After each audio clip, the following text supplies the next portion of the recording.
French poet Charles Baudelaire. He was a bit of a lad.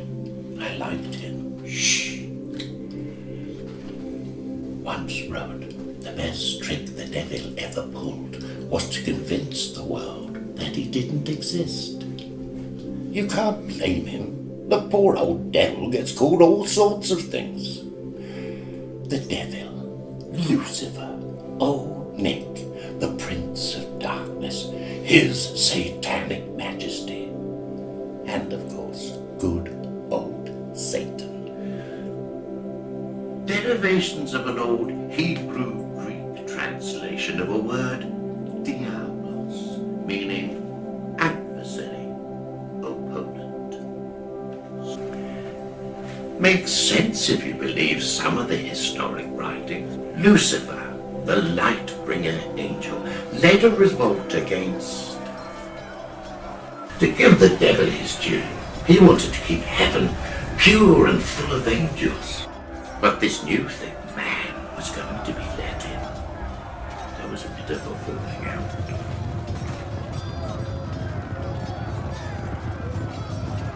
And then a falling down. The old chap came to live here and cause mischief, create a hell on earth. That's when the bad press started. Talk of the devil, mankind, both genders, in the name of equality, could get up to all sorts of nonsense. The devil made me do it. I had a devil on my shoulder. It's good to have a scapegoat. All through the ages, blame, blame, blame. But where would we be without him? Between the devil and the deep blue sea. I don't remember him advocating waging war on a global scale. As Martin Luther King once wrote, we have guided missiles controlled by misguided men. I know the devil is in the detail, but there doesn't seem much point in ruling over a world where everyone in it is dead. As a distraction, people entertain themselves with fanciful flights of fiction, epic tales, conspiracy theories. The world is in the hands of the Illuminati or the intelligentsia or any other number of secret societies. Over their heads, less than a dozen multinational corporations dictate what you eat and drink. Same number of banks have got your money under their control. Play the markets with it while you sleep. Keep all the winnings, pass on all the losses to you. He couldn't think up a scheme like that.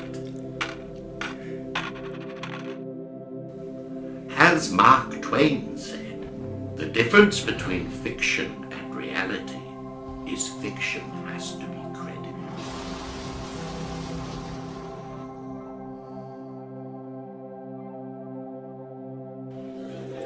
And sins! All manner of sins are laid at his door. But who doesn't like a bit of gluttony and sin? Dancing on the Sabbath was once a big no-no, and when the churches of the time set their hymns to popular music of the day, and when asked why, they answered with, "Why should the devil have all the best tunes?"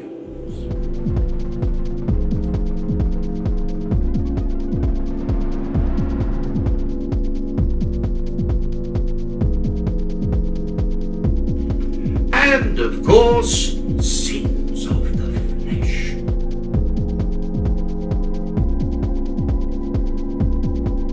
My favorite. That could be a lifelong hobby.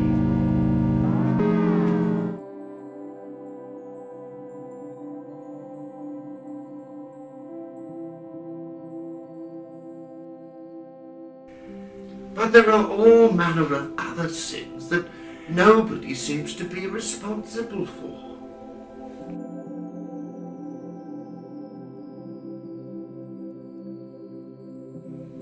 And others who seem to be rewarded.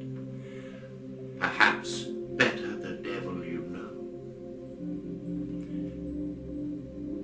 You might think that. I couldn't possibly comment. And hasn't the world been in a parlous state of late? Is it coming to an end? Astrophysicists say, of course it is.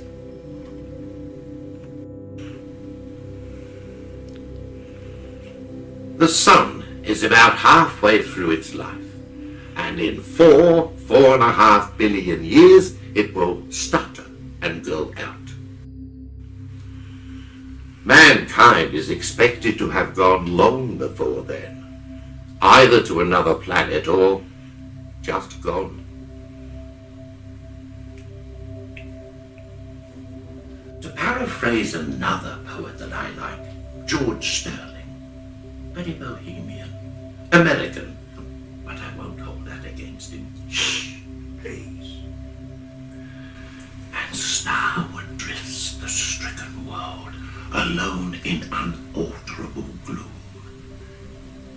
Dark and to vast darkness world, dead with the universe for a tomb.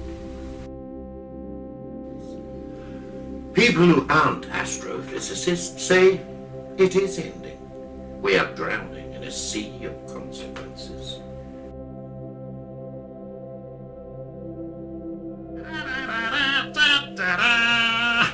The old school say, you were warned. The beast walks among us. Oh, please.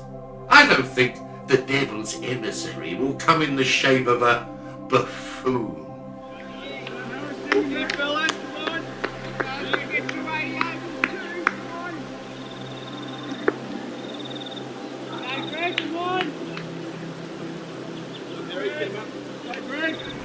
Perhaps the eternal battle is being fought here on Earth, and one of the adversaries is simply watching, waiting.